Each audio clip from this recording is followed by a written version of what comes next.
यार मैंने कल भी तेरे को बोला था, तो कल भी नहीं आया। वो तो तेरे को बुलाया जाता तो टाइम पे आ जाए। यार यहाँ पे बैठेंगे आराम से, बैठते इधर आजा। हाँ, अब देख तो मैं तेरे को क्या देता हूँ।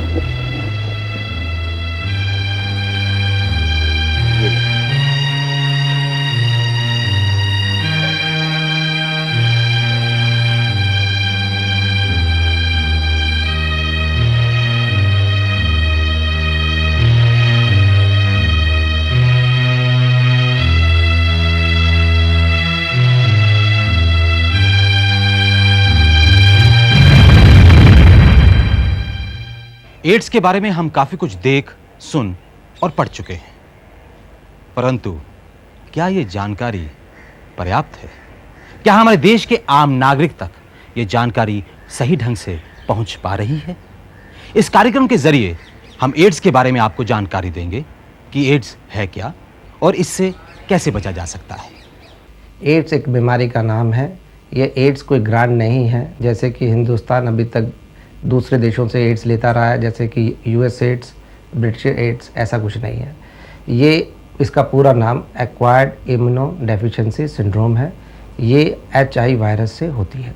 ये एक्वायर्ड है, जन्म से पैदाइशी नहीं होता, कुछ असुरक्षित व्यवहारों के कारण हो सकता है, जैसे कि असुरक्षित संभोग स्त्री और पुरुष के बीच में, या पुरुष और पुरुष के बीच में, या फिर दूषित रक्त जिसे इन्फेक्टेड ब्लड भी हम कहते हैं, या फिर इन्फेक्टेड नीडल्स और सिरिंजेस के कारण, दूषित सुइयां, उनके कारण भी ये हो सकता है।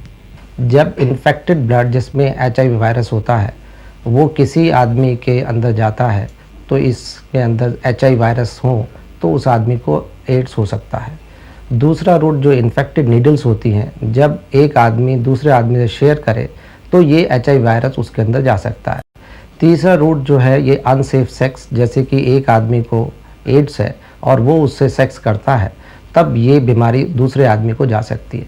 चौथा जो रूट है इसका, वो जब एक प्रेग्नेंट लेडी होती है उसके बच्चे में ये जा सकता है, जबकि प्रेग्नेंट लेडी को एड्स का वायरस अंदर बॉडी में हो। एचआईवी पॉजिटिव पर्सन जो है इंसान, वो 5, 7, 10 साल तक ठीक ठाक रह सकता है, और धीरे धीरे एचआईवी पॉजिटिविटी में ये होता है कि बीमारी से लड़ने की क्षमता जो है शरीर की, वो धीरे धीरे कम होती चली जाती है, और जब ये बहुत ज़्यादा कम हो जाती है, जिसको 5 साल, 7 साल, 10 साल जैसे मैंने आपको कहा लग सकते हैं, तब एड्स मैनिफेस्ट होता है, जिसमें कि कोई भी बीमारियां शरीर को लग सकती हैं।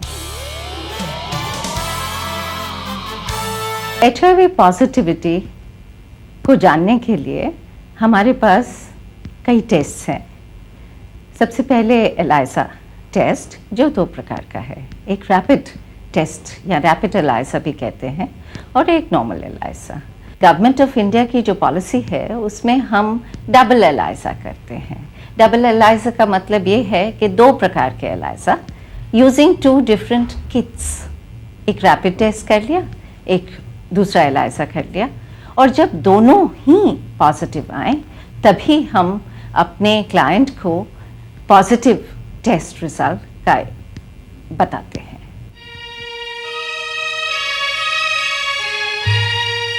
आज एलाइजा टेस्ट की सुविधा हर बड़े शहर में आसानी से उपलब्ध है। यह एक अत्याधुनिक तरीका है जिससे व्यक्ति के रक्त परीक्षण के बाद पता चल जाता है कि उसके रक्त में एचआईवी है या नहीं। हम पेशेंट को, क्लाइंट को, अपने को पहले प्रिपेयर करते हैं, क्या वो टेस्ट लेना मांगता है या नहीं लेना मांगता, और इसमें काउंसलिंग सर्विसेज का बहुत महत्व है। तो सीधे साधे मैं पेशेंट को, क्लाइंट को नहीं भेजती कि आप जाके टेस्ट कराएं। हम उसे प्रिपेयर करते हैं और उसे हर चीज़ के बारे में आगाह करते हैं कि हमारे पास इसके लिए फ़िलहाल ट्रीटमेंट नहीं है। एड्स बीमारी एक बार हो जाए तो इसका हमारे पास में कोई इलाज अभी तक अवेलेबल नहीं है। HIV वायरस जो इसको अटैक करता है उसको मारने के लिए हमारे पास में अभी तक कोई दवाई अवेलेबल नहीं है। ये बीमारी क्योंकि सेक्सुअल रूट से होती है तो आदमी को चाहिए कि एक सेफ सेक्स करे, मतलब कि एक ही पार्टनर से करे। यदि मल्टी पार्टनर से भी करे तो कंडोम का यूज़ करे ताकि ये वायरस उसकी बॉडी में ना जा सके। HIV पॉजिटिविटी हमारे कंट्री के लिए, हमारे देश के लिए इस वक्त बड़ी प्रॉब्लम है।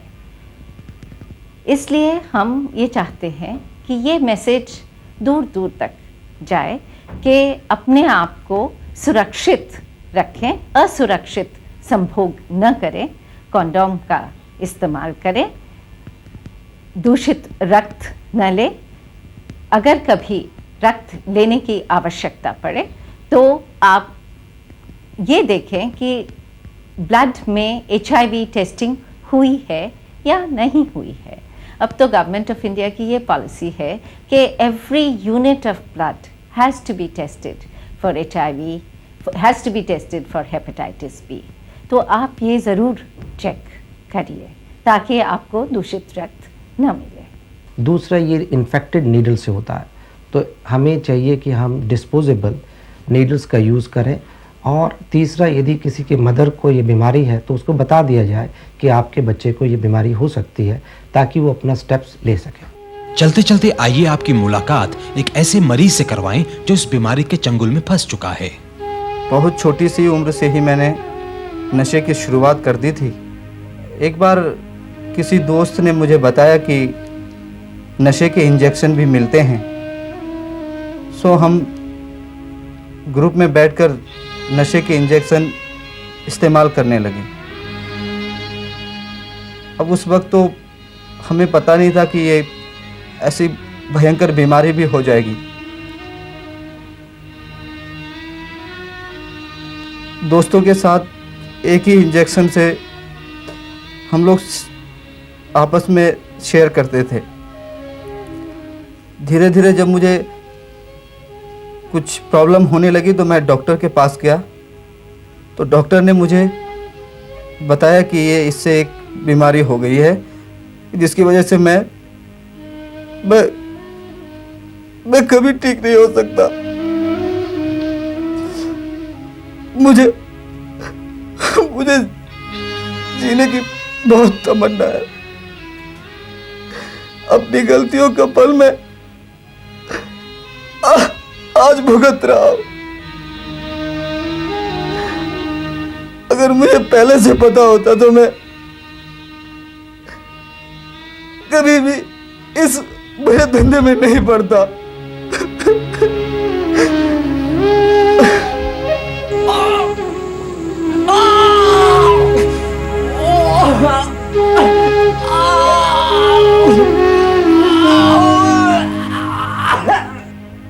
एड्स आधुनिक मानव की जीवन शैली पर कुदरत का वार है। खुली सोच, खुला जीवन और बदलते सामाजिक और नैतिक मूल्य यही एड्स जैसी भयानक और लाइलाज बीमारी का कारण है। लेकिन अभी भी बहुत देर नहीं हुई है। सुरक्षित, संयमित जीवन ही एड्स का एकमात्र उपचार है। जीवन बहुमूल्य है, इसकी कद्र करना सीखें।